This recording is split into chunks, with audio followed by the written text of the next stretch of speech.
Story 1. I used to be in the Darien School District in Connecticut during my middle and high school days. It was a wealthier district, and a lot of field trips were offered to the students. I was a member of the chorus, and every year we took at least 1 or 2 optional field trips as a class. The year in question, when I was a sophomore, we took a trip to Woodlock Pines Resort in Pennsylvania. The bus ride there took a few hours. I was with my friend, Landon, and we were going to be sharing a room. From the moment we got there, we figured it was going to be pretty dead. It was November after all, so it was cold up there. We had 3 days planned for the trip, and there were 4 chaperones. They weren't really following us at all times. We just had to tell them what activities we'd be doing. The first day was fun. Landon and I, along with 2 girls who we were friends with, did some go-karting, rock climbing, went in the pool, and then went to eat dinner. After dinner, we went back to our room and just hung out for a while. For the record, not all the students were able to get rooms next to each other. Our room was ground level, and there was a clear sliding door that provided a view of the lake down the hill. We went back out for a while, and then came back to the room at about 10 o'clock.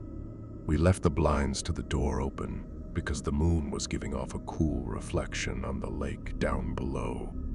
Little did we know, that would be the start of a nightmare. If I had to guess, I would say it was a whole hour of us just rolling around in both of our beds, trying to get comfortable, occasionally talking, before Landon, whose bed was closer to the door, screamed. I had no idea what was going on, why he could have been screaming, or if it was a joke until I looked at the door. It was a sight from a horror movie. There was a really tall, skinny, older woman with long grayish hair standing on the other side of the door with her hands cupped up against the glass next to her face, as if she were trying to better see into the room. The woman then walked away. Landon looked at me, I guess waiting for me to get up so he would have the confidence to get up as well and run outside after her. When we did, we didn't see her anywhere. The cement trail that ran past each and every room of the building was void of any people. There was nobody on the surrounding grass, nor anyone walking down the hill. We both saw the woman though, so we knew we weren't seeing things. The next day, we didn't tell any of the chaperones, but we told the 2 girls who we were friends with. Night came once again after a long day of many activities. We entered the room through the back door and made sure to shut the blinds this time. Landon fell asleep before me. I fell asleep around half an hour after him. I woke up to silence. I couldn't tell if something had woken me up or not. All I knew was that I didn't feel right. I sat up and whispered Landon's name to see if he was awake. He didn't answer, so I turned to the left out of pure instinct and curiosity to look at him, but I couldn't see him. Something was blocking my view of the other bed. I looked up, and towering over my bed was the tall old woman. She took 2 steps back as she said, "Your back door was unlocked," before turning around and walking outside. I was frozen in that bed except for my shaking. I woke Landon and told him what happened. We locked the back door, shut the blinds once again, and agreed to stay up the rest of the night. It was already 4:00 in the morning, so we wouldn't be losing much sleep. By 8 o'clock, we went to the dining hall to eat breakfast. When we got back to our room building, ready to tell our chaperones, we could see the old woman through the glass on the neighboring room. She was sitting on the bed, hands folded, sitting up straight, facing the door, facing us. We ran to the front desk in the lobby building to report her to the staff instead of the chaperones. It was weird. None of them really knew what to do in the situation. Eventually, we persuaded them to come to the woman's room with us. There they found the woman sitting in the same position, along with an older man sitting on the other bed looking up at them as they entered. Apparently, the woman had some kind of mental disorders, but the man wasn't all there either. There was something very off-putting about him, and they just weren't the kinds of people that you'd expect to see at a family-friendly resort. The staff wouldn't kick the two out like we hoped, though, so we told our chaperones. Long story short, after a lot of arguing between chaperones and staff, we had to end the trip early, and we all went home. Landon and I were just happy to get out of there. Story 2. When I was in the 4th grade, my class took a field trip to a rural zoo-type place about an hour away from our school. I remember vividly it was a cloudy day with the occasional raindrop or two falling. The zoo was kind of small, but kid-friendly. It had a decent amount of habitats, mostly smaller animals, nothing exotic. There was also a big building as part of the zoo where taxidermied animals were put on display, along with other interesting attractions that I don't really remember. Admittedly, I was kind of off in my elementary and middle school years. I would do weird antisocial things, and my teachers and my mom would pick up on it. For whatever reason, when we were touring the building as a group, I decided to walk into one of the bathrooms without telling any of the teachers. I did my business, washed my hands, and entered back out into the hallway. Nobody was around. I walked down one of the hallways we hadn't crossed yet. I still vividly remember the dim, moody lighting and the scarlet-red carpets of the hallways. My 8-year-old imagination was going wild as I witnessed all the stiff, lifeless animals that were once alive behind the glass boxes. I stopped in my tracks when I saw some man obviously hiding behind a stack of chairs.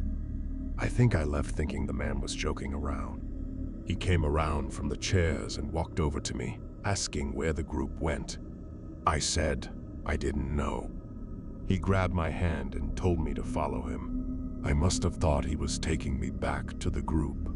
He led me to an exit door which led to the back section of the building by a couple of dumpsters, a few benches, and the woods. When we got outside, his tugging became a lot more aggressive, and his grip became tighter around my arm. He was pulling me into the woods. I didn't scream or cry for help, but I remember the feeling I felt in my stomach, like I was so afraid that I could throw up. And then a woman screamed at the top of her lungs. It was one of the teachers on the other side of the fence. The man let go of me and ran into the woods. Moments later, a few of the teachers ran outside the exit door to this side of the fence and pulled me back inside. The teachers all yelled at me, but at the same time comforted and smothered me. They called my parents, and the field trip was officially over. The owners of the attraction called the cops. We all got back on the buses and went home. As my bus was leaving the parking lot, however, my observant 8-year-old self spotted the man crouching down in the woods near the road, hiding behind a branch, watching the buses pass. Once again, for whatever bizarre reason, I kept quiet. I was probably too shy at the time, or just too shaken up to say anything. All the other kids looked at me weird the rest of the ride home. I didn't care, but I hope that man never found success in snatching an unsuspecting young child like myself at the time. Story 3. Back in high school, I took a mysteries and mythology type class or something like that. I don't remember the name of the class. It basically just had to do with real-life mysteries and creepy stuff. I was into that kind of stuff. I was taking the class with a good friend, who I'll call Ben for this story. The teacher of the class took us on a field trip to a nearby abandoned village with an unknown past. The village was built in the early 1900s, but seemed as though it had been quickly abandoned shortly after it was built. The bus ride there was about 20 minutes. All of us were glued to the bus windows as we pulled up some sketchy-looking, decrepit road cutting through dense forest. The road eventually led to a clearing. We were there. We stepped out onto the road, which had grass growing through the cracks. The grass surrounding was almost knee-high, Then there were the buildings. The tall, archaic brick buildings with boarded-up windows all gave off such chilling vibes. The teacher lined all 20 of us up, counted heads, and then began leading the way. The point of this little field trip was to use the so-called skills we learned in class to see if we could put anything together about why the village may have been abandoned so long ago. Some of the buildings had holes in the walls to serve as entryways. There were even holes in the ground next to some of the buildings, seemingly dug to get into the basements of some of the buildings, which seemed creepy. There was one building, though, that stood taller than any of the others. It just intrigued me the most. While the teacher was leading the group towards the village church, Ben and I decided to sneak off on our own to look for anything interesting. When we walked off in the direction of the tallest building, we saw a hole in the ground. It was dug by the back door of the building, which had been sealed off. In the hole was a ladder, which led down to the concrete floor below. We both looked at each other and knew we had to do it. Ben climbed down first, then me. Luckily, this was just around the time Apple started putting flashlights on their phones, so we had a source of light. It was creepy down there. There were a couple of beer bottles, one graffiti tag on the wall, and dusty wooden planks everywhere. There was a wooden stairway which led up to complete darkness, since all windows and doors had been sealed shut from above. We had already gone as far as to edge of the building, so we figured we'd go up the stairs too. I went first, and with each step, the creepiness of the 100-year-old wood made me feel as if I was going to fall through each and every step. Then Ben followed suit. This floor of the building was very tight. It seemed like there were many openings going off into different smaller rooms. It was so dark in there, you would never even guess it was daytime. Ben and I were honestly starting to get creeped out in there and agreed to go back outside. But just then, there was a noise in one of the tiny rooms, like a big rock hitting the concrete floor.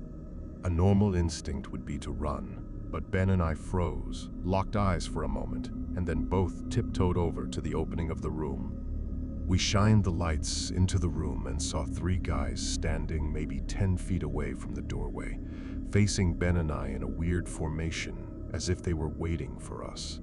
We ran back down the stairs, and then out the rusty ladder, back outside. We caught up to the group, out of breath. We didn't say anything, though, to avoid getting in trouble. One of our classmates asked us what was wrong. We told him we snuck into one of the buildings and in one of the rooms. When we shined the light into it, we saw 3 guys standing maybe 10 feet away from the doorway, facing Ben and I in a weird formation, as if they were waiting for us. As we continued following the group, we paid extra attention to the tall building we entered from the distance. And before leaving, we saw a person's face at one of the higher-level windows that had not been boarded up. We never told the teacher in fear of getting in trouble. We didn't know what to think. Were those just homeless people living in there? Were they gang members in hiding? Ben freaked me out with his theory. He says they were ghosts of the people who once lived in the town. Still, the way the 3 guys were just hauntingly standing there so calmly, staring at us the moment we peeked our heads through that doorway, I still can't get that image out of my head. I may go back to that village one day just to prove Ben's idea wrong. We are now at the end of the video. If you liked these stories, make sure to subscribe and leave a feedback in the comment section. We will see you soon in the next video.